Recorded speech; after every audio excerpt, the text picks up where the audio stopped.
उत्तिष्ठ गोविन्द उत्तिष्ठ गरुडध्वज उत्तिष्ठ कमलाकान्त त्रैलोक्यं मङ्गलं कुरु उत्तिष्ठ गोविन्द उत्तिष्ठ गरुडध्वज उत्तिष्ठ कमलाकान्त त्रैलोक्यं मङ्गलं कुरु मातः समस्त जगतां मधुकैटभारेः वक्षो विहारिणि मनोहर दिव्यमूर्ते श्री स्वामिनी श्रित जनप्रिय दानशीले श्री वेंकटेश दयिते तव सुप्रभातम् मातः समस्त जगतां मधुकैटभारेः वक्षो विहारिणि मनोहर दिव्यमूर्ते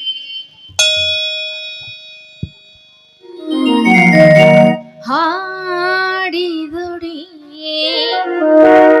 ಎನ್ನುಡಿಯನ ಹಾಡು ಬೀಡಿದುಡಿ ಒಡೆಯನ ಬೇಡಿ ಹಾಡಿದುಡಿ ಒಡೆಯನ ಹಾಡು ಬೇಡಿದುಡಿ ಒಡೆಯನ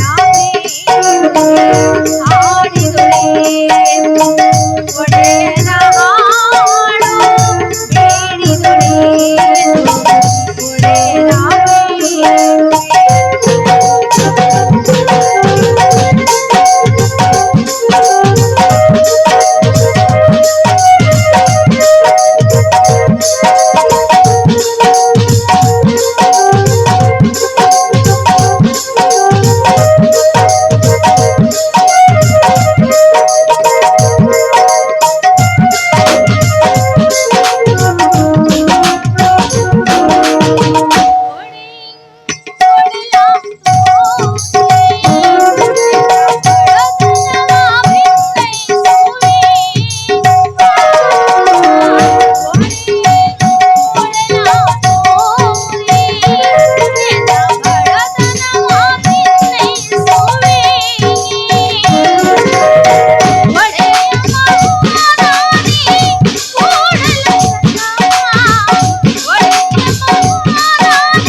ಚೆನ್ನಬಸವೇಶ, ಈ ನಮ್ಮ ಅಶೋಕ್ ಸಾಹೇಬ್ರ ಮನೆ ಎಂದಿಗೂ ಹೀಗೆ ನಗೆಗಳಲ್ಲಿ ತುಂಬಿ ತುಳುಕುತ್ತಿರಲಿಲ್ಲ.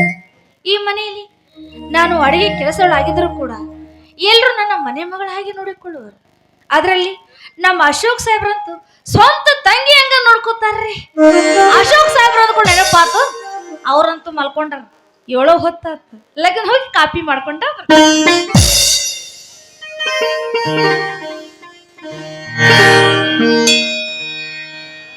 ಲಿಂಗಮ್ಮ ಕಾಫಿ ಕೊಡಮ್ಮ.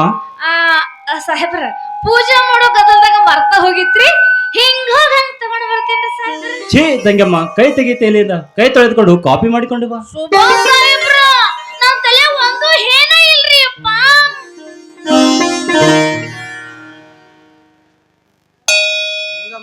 ಕಾಫಿ ತ ಏನನ ಕರ್ಮ, ಇವ್ರಿಗೆ ಬೇರೆ ಹೇಳ್ಬೇಕ. ಸಾಹೇಬ್ರ ಈ ತರ್ತೀನಿ ತಡ್ರಿ. ಇಲ್ಲೇ ನಿಂತಂದ್ರ ಅಶೋಕ್ ಸಾಹೇಬ್ರ ಬರ್ತಾರ. ಮೊದಲು ಹೋಗಿ ಕಾಫಿ ತಗೊಂಡು ಬರ್ತೀನಿ. ತಮ್ಮ ಗೌತಮ್, ಅಶೋಕ್ ಅಣ್ಣ ಅಂದ್ರೆ ಎಷ್ಟೊಂದು ಹೆದರಿಕೆ ನೋಡಿ ಲಿಂಗಮ್ಮನಿಗೆ. ಹೌದಣ್ಣ, ಅವಳಿಗೆ ಒಬ್ಬಳಿಗೆ ನಾ ಹೆದರಿಕಿರೋದು. ಅಶೋಕ್ ಅಣ್ಣನ ಕಂಡರೆ ನಮ್ಮಿಬ್ಬರಿಗೂ ಕೂಡ ಭಯ ಅಲ್ವಾ?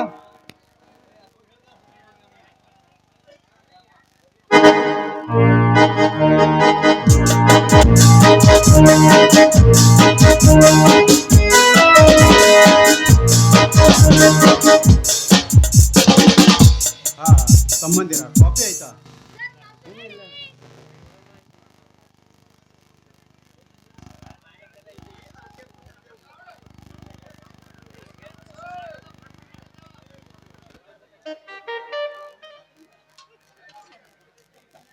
ಸಾಹೇಬ್ರೆ ಕಾಫಿ ಹೆಂಗೈತ್ರಿ? First class Lingamma. ಲಿಂಗಮ್ಮ ನೋಡು, ಈ ಮನೆಯಲ್ಲಿ ನೀನು ಕಷ್ಟಪಟ್ಟು ಕೆಲಸ ಮಾಡ್ತೀಯ, ಸರಿಯಾದ ಸಮಯಕ್ಕೆ ತಿಂಡಿನೂ ಮಾಡಿ ಹಾಕ್ತೀಯ. ಹೌದ್ರಿ. ಆದ್ದರಿಂದ ಈ ತಿಂಗಳಿಂದ ನಿನಗೆ ಅಂದ್ರ ಈ ತಿಂಗಳಿಂದ ನನ್ನ ಕೆಲಸದಿಂದ ತೆಗೀತಿರಿ. ಹಂಗ ಮಾತ್ರ ಮಾಡಬೇಡ್ರಿ ಸಾಹೇಬ್ರ. ಇವತ್ತೇನೋ ಪೂಜಾ ಮಾಡೋ ಗದಲ್ದಾಗ ಒಂದ್ ಸ್ವಲ್ಪ ಕಾಪಿ ಮಾಡೋ ತಡ ಆತ್ರಿ. ಇಷ್ಟಕ್ಕ ನನ್ನ ಕೆಲಸದಿಂದ ತೆಗಿಬೇಡ್ರಿ ಅಪ್ಪ. ಅಯ್ಯೋ ಅಳೆದಾಡಮ್ಮ ಹುಚ್ಚಿ, ನಾನು ನಿನ್ನನ್ನ ಕೆಲಸದಿಂದ ತೆಗೆಯುತ್ತಿಲ್ಲ. ಮತ್ರಿ ನಿನ್ನ ಸಂಬಳವನ್ನ 5,000ದಿಂದ 7,000 ಮಾಡಿರುವೆ ಅಷ್ಟೇ.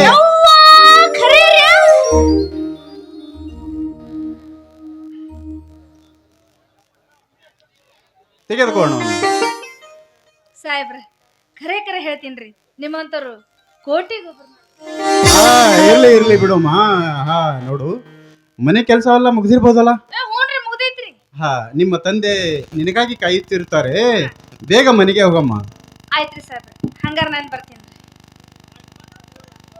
ಹಾ ಗೌತಮ್, ಈ 50,000 ರೂಪಾಯಿ ಹಣವನ್ನು ಸುಮತಿಯವರ ವಿಳಾಸಕ್ಕೆ ಮನೆ ಆರ್ಡರ್ ಮಾಡಿ ಬಾ.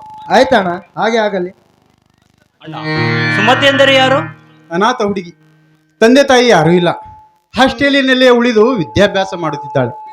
ತನ್ನ ಉನ್ನತ ಅಭ್ಯಾಸಕ್ಕೆ ಸಹಾಯ ಕೋರಿ ಪ್ರಜಾವಾಣಿ ಪತ್ರಿಕೆಯಲ್ಲಿ ಜಾಹೀರಾತು ನೀಡಿದಳು. ಇಂಥ ಬಡ ವಿದ್ಯಾರ್ಥಿಗಳು ಓದಿ ಮುಂದೆ ಬರಲಿ ಅಂತ ಹಣದ ಸಹಾಯ ಮಾಡುತ್ತಿರುವೆ ಅಷ್ಟೇ ತಮ್ಮ. ನಿಜ ಅಣ್ಣ, ಹಣದ ಕೊರತೆಯಿಂದ ಈ ದೇಶದಲ್ಲಿ ತುಂಬಾ ಜನ ಬಡ ವಿದ್ಯಾರ್ಥಿಗಳು ಶಿಕ್ಷಣದಿಂದ ವಂಚಿತರಾಗುತ್ತದೆ. ಇಂಥ ವಿದ್ಯಾರ್ಥಿನಿಗೆ ನೀವು ಹಣ ಕಳಿಸಿ ತುಂಬಾ ಪುಣ್ಯದ ಕೆಲಸ ಮಾಡಿದೆ ಅಣ್ಣ. ಅಂದಾಗಿ ನಾನು ಸ್ವಲ್ಪ ತೋಟದ ಕಡೆ ಹೋಗಿ ಬರುತ್ತೇನೆ. ಹಾಗೆ ಮಾಡು ತಮ್ಮ.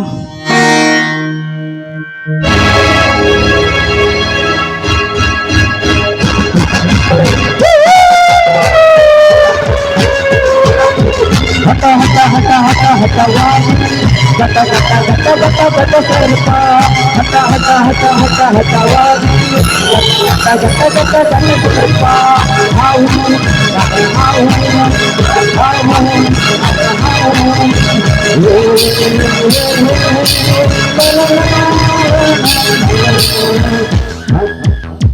ನಮಸ್ಕಾರ. ಖ್ಯಾತ್ ಕ್ರಿಮಿನಲ್ ಅಡ್ವೊಕೇಟ್ ಅಶೋಕ್ ಕುಮಾರ್ ಸಾಹೇಬ್.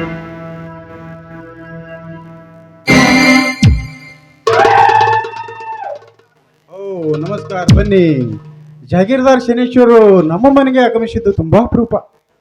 ಏನೂ ಇಲ್ಲ, ಮೊನ್ನಿನ ದಿನ ಅಂದ್ರೆ ರವಿವಾರ ನನ್ನ ಕಡು ವೈರಿ ಆದ ರಾಮದಾಸ್ರನ್ನು, ವಕೀಲ ರಾಮದಾಸ್ರನ್ನು ಕೊಂದ.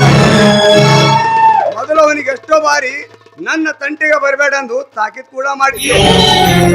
ಆದ್ರೂ ಅವನು ನನ್ನ ಮಾತೇ ಕೇಳಲಿಲ್ಲ. ನಾನೇನ್ ಮಾಡ್ಲಿ, ಕೊನೆಗೆ ಅವನಿಗೆ ಸಾಯಿಸಲೇಬೇಕಾಯ್ತು. ನೋಡಿ ಅಶೋಕ್ ಕುಮಾರ್ ಸಾಹೇಬ್ರೆ, ಕರ್ನಾಟಕದಲ್ಲಿ ನಿಮ್ಮ ಹೆಸರು ಚೆನ್ನಾಗಿದೆ. ಹಣ ಎಷ್ಟೇ ಖರ್ಚಾಗಿದ್ರು ಪರವಾಗಿಲ್ಲ. ಒಟ್ಟಿನಲ್ಲಿ ನಾನು ಜೈಲಿಗೆ ಹೋಗದಂತೆ ಮಾಡಿಕೊಂಡ್ರೆ ಸಾಕು. ಅದಕ್ಕೆ ಅಡ್ವಾನ್ಸ್ ಅಂತ ಈ 4 ಲಕ್ಷ ರೂಪಾಯಿ ತೆಗೆದುಕೊಳ್ಳಿ. ಸಾಲದಿದ್ದರೆ ಇನ್ನೂ ಕೊಡುವೆ. Your body mouth. ಈ ಹಣ ತೆಗೆದುಕೊಂಡು ಜಾಗ ಖಾಲಿ ಮಾಡುವುದಿಲ್ಲ. ನಾನು ಓದಿ ವಕೀಲನಾಗಿದ್ದು ನಿಮ್ಮಂತ ಕೊಲೆಗಡಕರ ಕೇಸ್ ನಡೆಸೋದಕ್ಕಾಗಿ ಅಲ್ಲ. ಹಣ ಸಿಗುತ್ತದೆ ಎಂದು ನನ್ನ ವೃತ್ತಿಗೆ ದ್ರೋಹ ಮಾಡೋರಲ್ಲ ಈ ಲಾಯರ್ ಅಶೋಕ. ನನ್ನ ಹೋರಾಟವೇನೇ ಇದ್ದರೂ ಬಡವರ ಪರವಾಗಿ ವಿನ ನಿಮ್ಮಂತ ತಾಯಿ ಗಂಡರ ಪರವಾಗಿ ಅಲ್ಲ. ಸುಮ್ಮನೆ ಬಂದಗಾರಿಗೆ ಸುಂಕ ಇಲ್ಲ ಎಂದು ತಿಳಿದು ಹೊರಟು ಹೋಗು ಇಲ್ಲಿಂದ. ಅಂದ್ರೆ ನೀನು ನನ್ನ ಕೇಸನ್ನು ತೆಗೆದುಕೊಳ್ಳಲಿದ್ದಂಗಾಯ್ತು. ಮಿಸ್ಟರ್ ಅಶೋಕ, ಒಂದು ಮಾತು, ಮನೆಗೆ ಬಂದ ಲಕ್ಷ್ಮಿಯನ್ನು ತಿರಸ್ಕರಿಸಬೇಡ.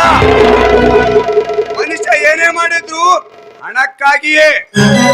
ನಾನು ಕೊಲೆ ಮಾಡಿರೋದು ಇದೇ ಹಣಕ್ಕಾಗಿಯೇ. ಇದಿಷ್ಟೇ ಸರಿ ಹೋಗಿದ್ದರೆ ಇನ್ನೂ 5 ಲಕ್ಷ ಸೇರಿಸ್ಕೊಡುವೆ. ಏನಂತೀರಿ ಲಾಯರ್ ಸಾಹೇಬ್ರೆ? ಬಾಯಿ ಮುಚ್ಚಿಕೊಂಡು ಹೋಗು ಎನ್ನುವೆ. ಇಲ್ಲದಿದ್ದರೆ ಮಗನ ಕುತ್ತಿಗೆ ಹಿಡಿದು ಹೊರ ಹಾಕಬೇಕಾಗುತ್ತದೆ. ಜಾಗೀರ್ದಾರ, ನನ್ನ ಮನೆ ಶ್ರೀಮಂತಿಕೆ ಲಕ್ಷ್ಮಿ ಹೆಚ್ಚಿಸಲು ನಿನ್ನ ಹಣವಾಗಲಿ ನನ್ನ ಸಂಬಳದ ಅಗತ್ಯವಾಗಲಿ ಇಲ್ಲ. ಯಾಕೆಂದರೆ ನನ್ನ ಮನೆಯ ಲಕ್ಷ್ಮಿಯು ಪೂರ್ವಿಕರ ಕಾಲದಿಂದಲೂ ತಾಂಡವಾಡುತ್ತಿದ್ದಾಳೆ. ನನ್ನ ಹಿರಿಯರು ಗಳಿಸಿಟ್ಟಿರುವ ಕೋಟ್ಯಾನು ಕೋಟಿ ಆಸ್ತಿ ಕೊಳಿತಾ ಬಿದ್ದಿದೆ. ನಿನಗೆ ಬೇಕಾದರೆ ಹೇಳು, ಸ್ವಲ್ಪ ಭಿಕ್ಷೆ ನಾನೇ ನೀಡಿ ಕಳಿಸುವೆ. ಇನ್ನೊಂದು ಕ್ಷಣ ಇಲ್ಲಿ ನಿಲ್ಲಬೇಡ. ನೀನಾಗಿ ಹೋಗಿ ಪೊಲೀಸರಿಗೆ ಸರೆಂಡರ್ ಆಗು. ಇದೇ ನಿನಗೆ ಸರಿಯಾದ ದಾರಿ. ಸತ್ಯದಿಂದ ನಡೆಯೋದನ್ನ ಕಲಿ.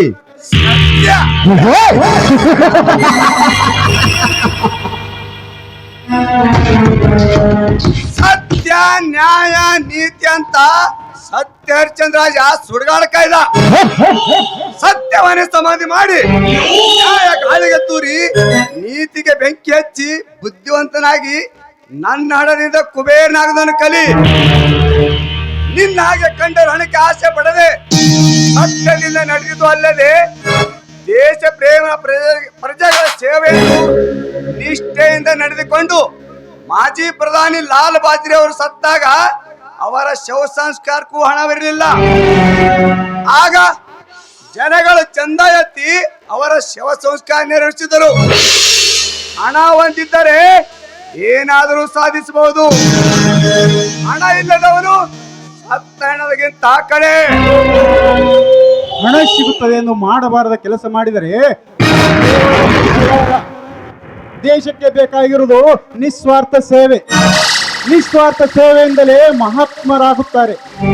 ಅಂತಹ ಮಹಾತ್ಮರ ಸಾಲಿಗೆ ಸೇರಿದವರೇ ನಮ್ಮ ಧೀಮಂತ ನಾಯಕ ದಿವಂಗತ ಲಾಲ್ ಬಹದ್ದೂರ್.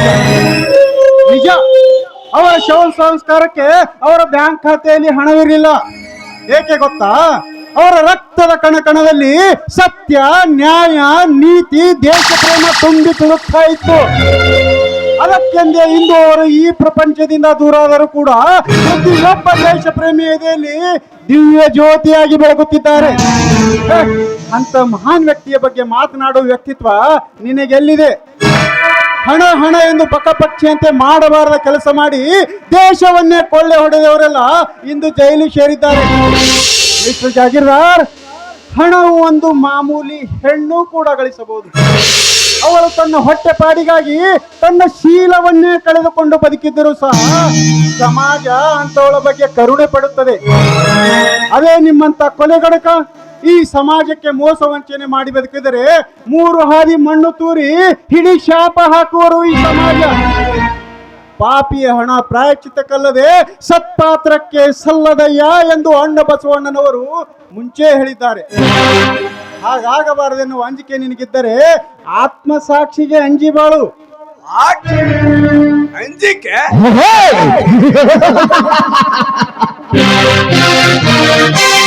ಅದು ಈ ಶನಿಚರಿಗೆ ನಾ ಬಂದೂಕೆ ಬೋಚಾರ್ಸೆ, ನಾ तलवार की धार से. ಈ ಶನಿಶ್ಚರ डरता है पर्वतीगार से. ಇರ್ಲಿ ನೋಡ ಅಶೋಕ್ ಕುಮಾರ್, ಇವೆಲ್ಲ ಹಾಳು ವಾದಗಳನ್ನು ಬಿಟ್ಟು ಬಿಡು. ಕೊನೆಯದಾಗಿ ಕೇಳಿವೆ, ಈಗ ನೀನು ನನ್ನ ಕೇಸನ್ನು ತೆಗೆದುಕೊಂಡು ನಿನ್ನ ಖಜಾನೆಯನ್ನು ಹಚ್ಚಿಸಿಕೊಂಡು ಬಾಳಿಯೋ ಅಥವಾ ನನ್ನಂತ ಧೈರ್ಯವನ್ನಂತಿಗೆ ಎದುರು ನಿಂತು ಹಾಕಿ ಹೇಡಿಯಾಗಿ ಮಣ್ಣು ಮಕ್ಕಿಯೋ? ಹೇಡಿ ನಾನಲ್ಲಲೇ ನೀನು. ಸುಳ್ಳ, ಮೋಸ, ಕಪಟಗಳ ಸರ್ಮಾಲೆಯ ಸರ್ದಾರ ನೀನು. ನಿನ್ನ ಕೇಸ್ ತೆಗೆದುಕೊಳ್ಳುವ ಮಾತಂತೂ ದೂರ, ನಿನ್ನ ಮುಖ ನೋಡಲು ನನಗೆ ಹೇಸಿಕೆ ಆಗುತ್ತದೆ. ಇನ್ನೊಂದು ಕ್ಷಣ ಇಲ್ಲಿ ನಿಲ್ಲಬೇಡ, ಹೊರಟು ಹೋಗು ಇಲ್ಲಿಂದ. ಇಲ್ಲದಿದ್ದರೆ ಮಗನ ಒತ್ತು ಹೊರ ಹಾಕಬೇಕಾಗುತ್ತದೆ. ಹೊರಡು ಇಲ್ಲಿಂದ. ಹೋಗುತ್ತೇನೆ ಲಾಯರ್, ಹೋಗುತ್ತೇನೆ. ದೇಶನಿಗಲ್ಲ, ದೇಶದ ಜಾಲಗೆ ನನ್ನನ್ನು ಎದುರು ಹಾಕಿಕೊಂಡವರು ಯಾರು ಉಳಿದಿಲ್ಲ, ಉಳಿಯೋದು ಇಲ್ಲ. ಒಂದು ವೇಳೆ ಹಾಗೇನಾದರೆ ಅವರ ಅಳಿಗಾಲ ಕಟ್ಟಿಟ್ಟ ಬುತ್ತಿ. ಈ ಶನೇಶ್ವರಿಯಿಂದ ಮುಂದೆ ನನಗೆ ಶನಿಯಾಗಿ ಬಿದ್ದು ಗಂಟೆ ಬಿದ್ದು ಕಾಡ್ತಾನೆ. ಇನ್ನು ಮುಂದೆ ಕಾದಿದೆ ಅಶೋಕ್, ನಮ್ಮಿಬ್ಬರ ನಡುವೆ ಘನಘೋರ ಕಷ್ಟ.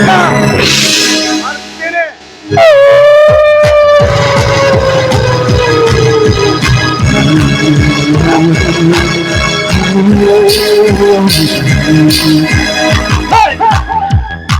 ಹೋಗಲೇ ಹೋಗು ಹೇಳಿನ ಮಗನೇ. ನಿನ್ನಂತ ನಾಯಿಗಳಿಗೆ ನನ್ನ ಜೀವನದಲ್ಲಿ ಅದೆಷ್ಟು ನೋಡಿಲ್ಲ. ಛೆ, ಇಂದಿನ ಮೂಡೇ ಹಾಳಾಯ್ತು. ಮೊದಲು ಕೋರ್ಟಿಗೆ ಹೋದರಾಯ್ತು.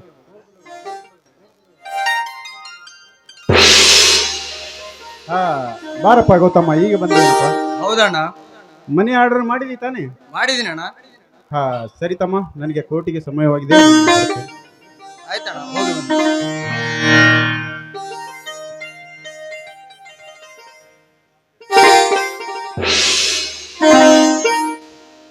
ದೇವರೇ ನನಗೆ ಈ ನನ್ನ ಅಣ್ಣನೇ ಭಗವಂತನ ಸ್ವರೂಪ. ಇಂಥ ಪುಣ್ಯ ಪುರುಷರ ಮುಖದಲ್ಲಿ ನಗು ಎಂದಿಗೂ ಬಾಡದಂತಿರಲಿ. ದೇವರಂತ ನನ್ನ ಅಣ್ಣನ ಬಾಳಲಿ, ದೇವತೆ ಅಂತ ಅತ್ತಿಗೆ ಬರಲಿ. ಅವರ ಮಮತೆಯ ಮಡಿಲಲ್ಲಿ ನಾವು ನಕ್ಕಿ ನಲಿಯುವ ಭಾಗ್ಯ ಆದಷ್ಟು ಬೇಗ ನಮಗಾಗಲಿ. ಕಾಮರೂಪಿಣಿ ತಂದೆ ಶ್ರೀ ಗುರು ಪರಮಾನಂದ